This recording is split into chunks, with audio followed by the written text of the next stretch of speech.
ბათუმში მედიის მხარდამჭერი საპროტესტო აქცია გაიმართა. ევროპის მოედანზე შეკრებილი მოქალაქეები და მედიის წარმომადგენლები ბათუმელებისა და ნეტგაზეთის დამფუძნებლის პოლიტპატიმარ მზია ამაღლობელის გათავისუფლებას ითხოვენ და ამბობენ, რომ საქართველოში სიტყვისა და გამოხატვის თავისუფლებისთვის ბრძოლაა საჭირო. ჟურნალისტების თქმით, პროფესიული მოვალეობის შესრულება სულ უფრო და უფრო მეტი საფრთხის შემცველია და აუცილებელია, რომ საზოგადოებას ამის შესახებ ინფორმაცია ჰქონდეს. ჩვენ დღეს აქ შევიკრიბეთ იმისთვის, რომ მზია ამაღლობელის გათავისუფლება კიდევ ერთხელ მოვვითხოვოთ.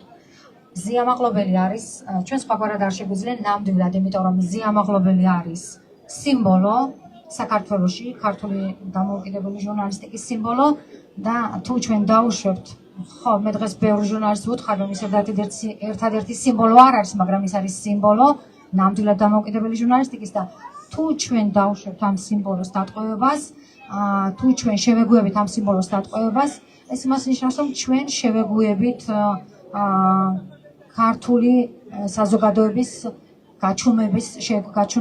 გაჩვენებას. ეს იმას ნიშნავს, რომ ჩვენ შევეგუებით საქართველოში თავისუფალი სიტყვის დატყვევებას. დღესაც, როცა ჩვენ ძალიან გვიჭირს, როცა მთელი სისტემა ორკესტრირებულად გვიტევს და გვებრძვის და უნდა რომ გაგვაჩუმოს და ეს არ არის არც მოგონილი ამბავი, არც პათეტიკა, ეს ნამდვილად ასეა. ჩვენ მაინც ვცდილობთ ვიყოთ ხმა ადამიანების, რომლებსაც სჭირდებათ დაცვა.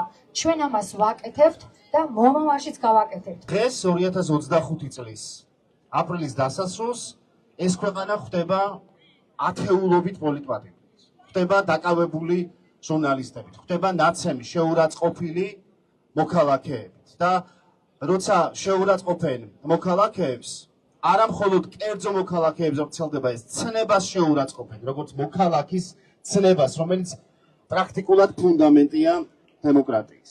დემოკრატიის ფუნდამენტია დამოუკიდებელი მედია, რომელიც იცავს ნებისმიერი ადამიანის უფლებას. და არ შემიძლია ვთქვა, რომ დიახ, ბათუმი იყო ერთ-ერთი ქალაქი, რომელმაც დაარწია თავის დროზე დემოკრატიული მედიის, თავისუფალი მედიის, როგორც ის უნდა იყოს ამგვარი მედიის აკვანი ამ ქვეყანაში 25 წლის წინ, როდესაც დაფუძნდა ბათუმელები. დააფუძნა მზია ამაღლობელმა, რომელიც დღეს არის პოლიტიკური პატიმარი.